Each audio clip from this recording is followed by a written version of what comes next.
सीता एक विधवा है जो एक छोटे से गांव में अपने दो बच्चों पिंटू और खुशी के साथ अकेली रहती है।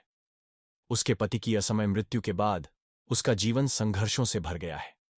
गांव में लोग उसे ताना मारते हैं और उसकी हालत का मजाक उड़ाते हैं, लेकिन वह अपने बच्चों के लिए जीवन में आगे बढ़ने की पूरी कोशिश करती है ताकि उसके बच्चे अच्छे से पढ़ लिख सकें और भविष्य में कोई मुश्किल न हो।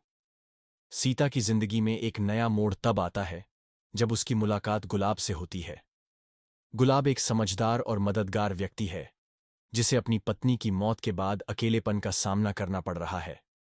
वह सीता की स्थिति को समझता है और उसे सांत्वना देता है। धीरे धीरे गुलाब और सीता एक दूसरे के करीब आते हैं।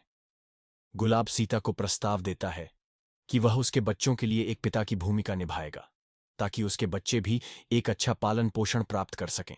गुलाब के साथ समय बिताने के बाद सीता महसूस करती है कि वह गुलाब को पसंद करने लगी है, लेकिन उसकी दिल की स्थिति स्पष्ट नहीं होती। उसकी अपनी झिझक और समाज की आलोचना उसके लिए एक चुनौती बन जाती है।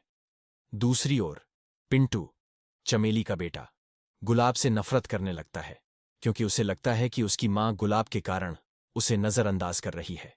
पिंटू का यह व्यवहार धीरे धीरे बढ़ने लगता है और वह घर के अन्य सदस्यों के साथ झगड़ा करता है। पिंटू की नफरत धीरे धीरे हिंसा की ओर बढ़ती है।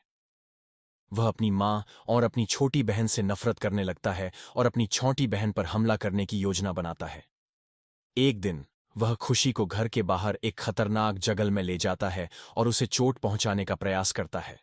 उसकी योजना विफल होती है, लेकिन यह घटना घर में एक बड़ा तनाव पैदा कर देती है। सीता और गुलाब के रिश्ते में खटास आ जाती है। सीता को यह देखकर गहरा दुख होता है कि उसका अपना बेटा उसके द्वारा दी गई शिक्षा को नकार रहा है और अपने छोटी बहन से नफरत करने की कोशिश कर रहा है। पिंटू को अपनी गलती का एहसास होता है और वह अपनी मां से माफी मांगता है। सीता उसे माफ कर देती है, लेकिन उसके दिल में एक डर भी होता है कि कहीं वह फिर से गलत कदम न उठाए। समय के साथ पिंटू और उसकी मां का रिश्ता सुधरता है।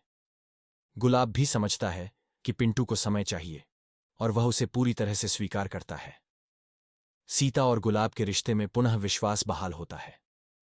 वे एक साथ मिलकर अपने बच्चों को एक खुशहाल जीवन देने की कोशिश करते हैं।